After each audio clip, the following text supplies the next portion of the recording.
Deep in the New Forest, where no big people ever went, there was a tiny little magical village called the Orden Gardens. Here, three little tooth fairies named Incisor, Canine, and Molar were busy at work in their factory. The three tooth fairies were all named after types of teeth. Incisor was tall and skinny, with short pink hair. Canine was also tall with blue hair, and Molar was the short, wise one with curly silver locks.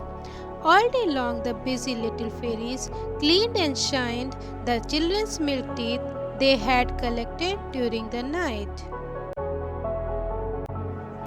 The milk teeth were used to make very useful things in the Orden gardens, like roads in the village and furniture in the homes for the little fairies.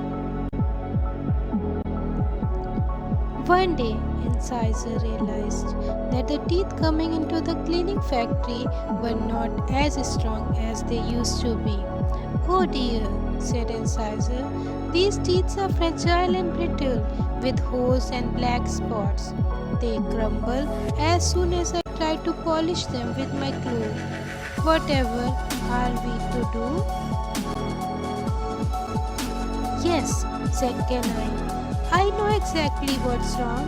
The children are beginning to eat far too many sweets and are not looking after their teeth at all." "I know we can fix it," said Mola, the wise one. She sounded quite excited by her grand idea. The three fairies looked at each other and waited while Mola explained all. As usual, it was a fabulous idea. The three of them wasted no time at all and got to work straight away. That night, it was Canine's turn to fly off and collect all the milk teeth from under the sleeping children's pillow. Off she flew with a bag of coins, some white berry sandwiches for her lunch, and a pack of cards which the three fairies had spent all afternoon preparing.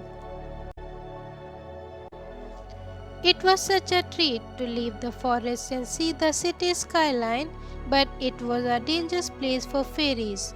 Canine had to make sure that the big people never saw her. She flew through the starry sky and saw the wonderful city fast asleep. Her first stop was a young boy named Junior. Earlier in the night, Junior and his mum had placed his milk tooth under the pillow. Mummy tucked Junior into the bed and told him all about the tooth fairy who would leave some money in exchange for his tooth. She gave him a good night kiss and left him to fall asleep. By the time Canine arrived, Junior was fast asleep. She flew in through the top window that was ajar and glided quickly down to Junior's pillow.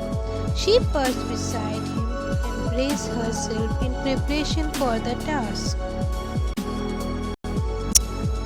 Heave! She lifted the pillow and wedged herself between the pillow and the bed. She quickly grabbed the tooth and tossed it over to her backpack. She placed 2 coins and the fairy's special card in exchange under the pillow and flew off into the night sky to find more milk teeth. In the morning, as soon as Junior woke up, he rummaged under the pillow to see if the tooth fairy had left any money for him. He was thrilled to find the coins, but looked blankly at the card he found in his hand. Mummy didn't mention anything about a card, he wondered. He read the card out aloud. The Tooth Fairy's Guide to Healthy Teeth. 1. Eat healthy. 2. Cut down on sugary sweets and drinks. 3. Brush your teeth twice a day. 4. Use a fluoride toothpaste. 5. visit the dentist regularly. Back in the village of Fordham Gardens, the fairies were very happy about the new information card they were giving to the children. Soon enough, the milk teeth coming into the factory were strong and healthy again.